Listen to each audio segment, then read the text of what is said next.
So that is a 5 hybrid, is that right? Yes, 5 hybrid. So let's talk hybrids and fairway metals and the differences in why you choose one. You only have one hybrid in your bag, don't you? I only have the 5 hybrid, yes. Reason being? I actually used to play 2 hybrids. I used to play a 5 hybrid and a 4 hybrid. And I just wasn't quite getting the 4 hybrid up in the air enough, so I ended up switching to a 7 wood, and that has created just a little bit more consistent gapping in my longer clubs as well. But I'll admit it, I'm not the best long iron player. I've always struggled, even with a 5 iron, something like that. And the hybrids and the fairway woods are just so much easier to get up in the air for me, and I think most golfers would agree with that.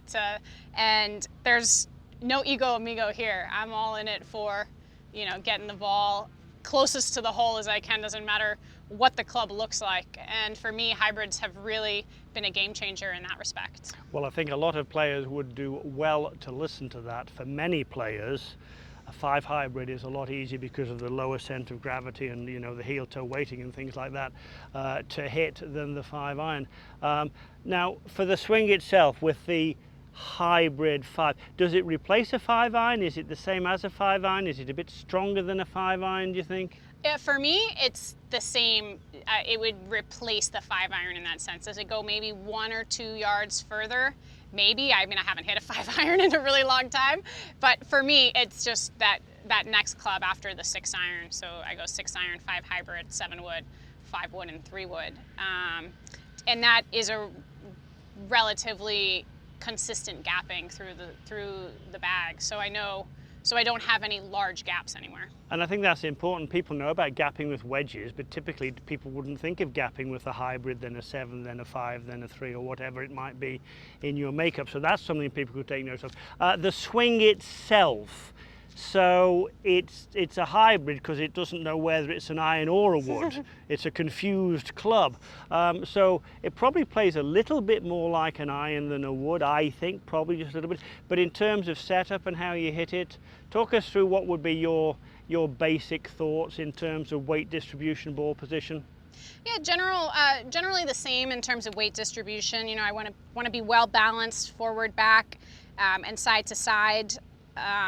In my feet, my ball position would go slightly more forward, and as opposed to an iron where it's a little bit more back and you're hitting down on it, a hybrid is kind of right in between that. I'm certainly not trying to hit up on it like I would a driver, but it's a little bit more of a level circle, so to speak. I'm not really trying to take a divot I might take a small divot, but it's not a thought like hit down on this club with a lot of compression. That's not something that I think about when I'm hitting a hybrid or a wood. Let's see one more hybrid here then. So the balance is between the arches 50-50. The ball's just a touch forward in your stance.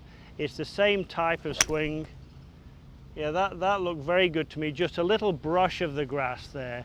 So the club that would go just a bit farther than that in your bag over there would be what, your 7 wood? Correct. So let's grab the 7 wood and maybe bring the hybrid back with you as well so we could look at the differences. Are they different lengths? Are they different lofts? I mean, the size of the head is a bit different. Yeah, they're slightly different. The 7 wood, the head is a good bit larger. The shaft is a little bit longer. And this would even be more so closer to a very level angle of attack into the golf ball. I'm not really trying to hit down with the 7 wood. The ball would be even slightly more farther forward than with the hybrid. And this club's just too easy to get up in the air. So you do like your 7 wood very much.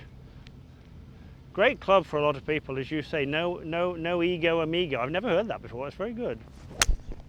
But you can get that up in the air, you can stop that on a par 3. Now, one of the things on par 3s where people might be using a 7 wood, should they use a tee or should they just sweep it off the grass? What would you do? If I was given the option, I would always take a tee. If you're able to just pull that golf ball slightly up off the ground, and not teeing it up high, but just enough, I always use a low tee on a par 3. I never, even if I'm really hitting a wedge, would never hit the ball off the ground on a par 3. Yeah, I think it's an interesting thing. It's not that you tee it up, you put it on a tee, but it's almost, you're trying to give yourself the most perfect lie you possibly can, which gives you the opportunity to get the bottom of the club to the bottom of the golf ball. Do you find the lofted 7-wood, because it's got the loft, do you find it a bit easier to shape than maybe the 3-wood, or is that anything you would play around with?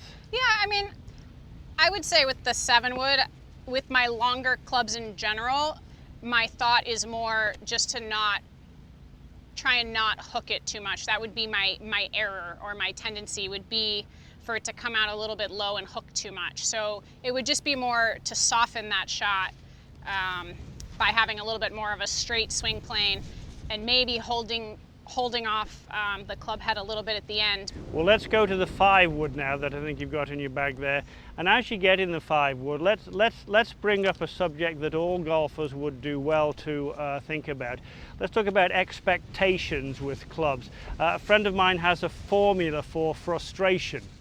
He writes on a whiteboard, frustration is expectation minus reality. That's what frustration is. So if someone's expecting that every time they hit a 5-wood or a 7-wood or a 3-wood, they should knock it on the green to 10 feet, they are probably going to end up frustrated, no doubt about it. So your expectations as a successful tournament player, if you're hitting a 5-wood into the green or on a par 3, a lengthy par 3, what's an okay range, what's an okay radius for you?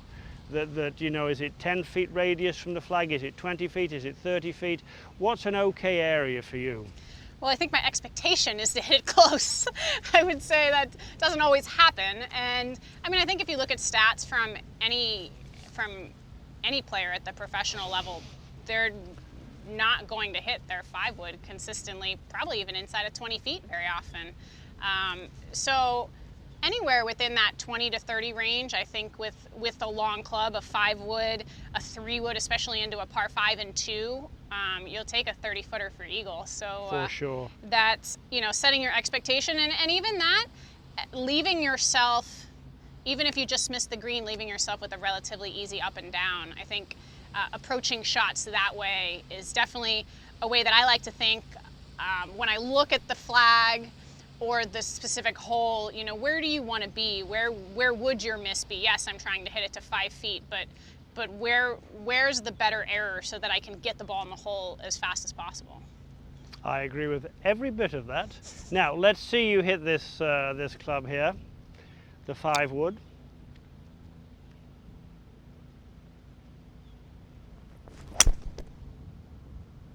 Yeah, that definitely stays in the air a bit longer than the 7. We call them woods. I mean, they're 5 metals. They're 7 metals now, aren't they? Of course they are. And that would leave us with the 3-wood or the 3 metal. These days, golf clubs are pretty strong. I mean, the 3-wood, I'll still call it a wood, pretty strong. So, do you look to have at least a fairly decent lie to hit this off the fairway? For me, you know, if I'm trying to hit a 3-wood off a downhill lie is not my forte. And usually if I go to my 5-wood, it's going to go just as far as the 3-wood off a downhill lie.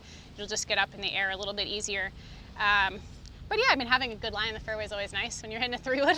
All right, but you certainly know how to hit a hard 3-wood. I know that, where you can drill it and make it run. And that is a very, very good golf shot. So, in sort of summary with your fairway woods there, it's more of a sort of it's a level-ish blow, fairly level, unless the ball is sitting down and then you chop on it a little bit. And I think in summary what you're really saying is that a lot of people would do well to look at using more hybrids or a 7-wood, and don't let the ego get in the way of that. Yeah, I think play to your strengths. You know, I don't have the high towering 3-wood, so don't try to hit it. I play within my game and my capabilities, and if the hybrid helps me out there, use it. I used to play an 11-wood when I was a junior, just because it allowed me to hit a high towering shot from 170 yards. And so I've never, I mean, we all want to score lower. So what would it take? You know, try and take ego out of it and play to your strengths. What will really help you get the ball closest to the hole?